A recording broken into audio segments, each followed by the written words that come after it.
mulher desse tamanho.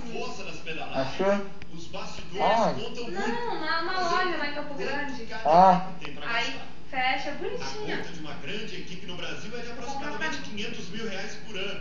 Se comparar com a Europa, é pouco. Lá uma equipe média desembolsa cerca de 3 milhões de reais por temporada. Mesmo assim, o ciclismo é o ganha-pão de muita Tá bom, gente. neném. Olha só aqui. Estamos num total de 13 Vem, Júlio, vem, né? vem. Técnico, Vem. mecânico, massagista. O salário do ciclista varia de 3 a 5 mil reais. Custa caro ter uma dessas. 15 mil reais.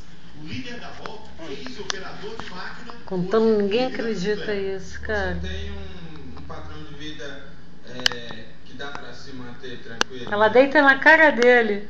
Futebol pela Série B do Campeonato Brasileiro, vitória do Santo André e do Tipo assim, né? Pra dar atenção só pra ela. É.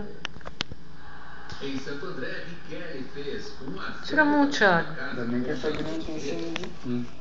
Alan limpou o lance e bateu no canto. 2-0. É. Não sei. No Rio, Somália mergulhou e fez. Quem?